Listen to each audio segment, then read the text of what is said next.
আপনি চুল মুলাও লইও লাগলে আপনি তো শ্যাম্পু করা সিল্কি থাকবো চুল। ডায়মন্ডের ব্যবসা করেন আপনি। একটা পিস লেবুর দাম 25 টাকা। এটা বড়, এটা ছোট। কত গ্রাম হবে বড়? আর মাপেন মাপেন। এই এক সপ্তাহের ভিতরে আমার 7 লক্ষ টাকা লস। লেবু এটি কত করে ভাই দাম? 25 টাকা করে। 25 টাকা কি আলি?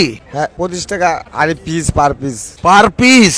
আপনি যে লেবু ব্যবসা করেন আপনি চুল মুলাও লইও লাগলে আপনি তো শ্যাম্পু করা সিল্কি থাকবো চুল। ডায়মন্ডের ব্যবসা করেন আপনি। একটা পিস লেবুর দাম 25 টাকা। এটা তো আমাদের টাকা না, আমরা কিনে আনতাছি, দাম বাড়ায় বেচতাছি। তাই না? 20 টাকা লাভ হলে চলছে। আজকে বাজার হাই। আই না প্রতিদিন তো এরকম হই। প্রতিদিন আমি কম দেখছি, আমি বাজার আজকে ঘুরে দেখলাম হাই। এক সপ্তাহ পরে আগে ছিল কম, মানে এক সপ্তাহ ধরে তো দাম বেশি হই। এখন আবার আজকে দর্শক লেবুর দাম হাই হয়ে গেছে গা। তাহলে 25 টাকা পিস এক একটা, যেটা সবচেয়ে বড় সাইজ। আর তাহলে ছোট সাইজটা লোন তো একবারে।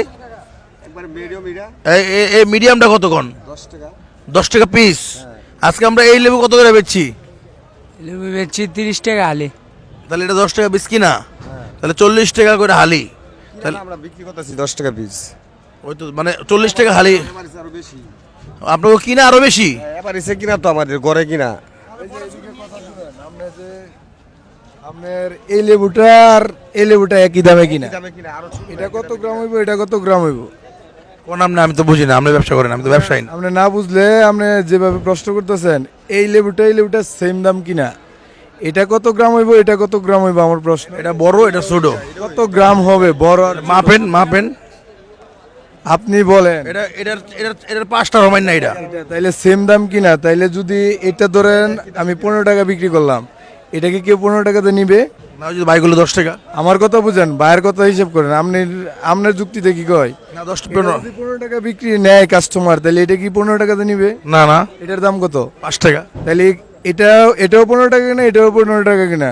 তাহলে এটা যদি আমি 5 টাকা বিক্রি করি, এটা যদি আমি 20 টাকা বিক্রি করি, তাহলে আমার লস হলো কত? 5 টাকা। তাইলে আপনারা যারা মিডিয়া আছেন বা ইয়ে আছেন, লেবুর দামটা তো আমরা সবাই এক পার পিস মানে এভারেজ কেনা। এখন একটা লেবু যদি 20 টাকা বিক্রি করি, একটা লেবু তো আমার 8 টাকা বিক্রি করা লাগতেছে, তাইলে আমার এখানে লস হইতেছে কত? প্রতিদিন এই এক সপ্তাহের ভিতরে আমার 7 লক্ষ টাকা লস। 7 লক্ষ লস হয়ে গেছে লেবু বেচা। হ্যাঁ, আপনার দাম তো হাই। লেবুর দাম হাই এখানে না, যেখান থেকে কেনা হইতাছে সেখান থেকে হাই। এখানে কম আরো দাম হিসাবে। বাড়াই দিতেছি না যে আমরা। বুঝছি বুঝছি বুঝছি বুঝছি বুঝছি বুঝছি বুঝছি বুঝছি। এখন এটা কত করে রাখতে পারবেন ভাই? এটা বহেন, আপনি বহেন। এটা কত করে নেবেন? আমি তো ক্রেতা। আপনি ক্রেতা, দেখা গেছে আপনি যদি এটা কোথাও না পান, তাহলে এটা 10 টাকা। আর যদি আমি বেচতে পারতাছি না, ধরেন এটা আমার কালকের লেবু, কালকে আমি বেচতে পারি না, এই লেবুটার মধ্যে 2 বস্তা লেবু 16,000 টাকা, 20,000 টাকা কিনা, আমার 16,000 টাকা বিক্রি হবো না, 2 বস্তায় লস হইব 4,000 টাকা। এখন আপনারা মনে করতেছেন এটা ডায়মন্ড, এখন ডায়মন্ড তো আমরা কিনতে পারতাছি না মুকামতে। মালের শর্ট নাকি? মালের শর্ট, বৃষ্টি বাদল নাই, বাগানের মাল নাই। 2 মাস পরে যখন আমরা মাল ফালাই দিমু, মাল বেচতে পারবো না, তখন আপনারা কোথায় থাকেন? লেবু কিনে না, লেবু ডাইলা রাস্তায় ফালাই দিই, তখন আপনারা কোথায় থাকেন? তখন যে হালাই দিবেন ওই হালানিটা এখন পোষায় লইতেছেন নাকি? 200 লেবু দেন নাম করে। ঠিক আছে দর্শক, বাজার আজকে রেট হাই। আমরা একটু দেখি বাজারটা, রেটটা দেখি সবার দোকান কইরা। ইনশাল্লাহ যদি দেখি যে না আপনার দোকানে সবচেয়ে কম কইছেন আপনি, তাহলে আপনার দোকান থেকে লম। ধন্যবাদ কথা বলার জন্য।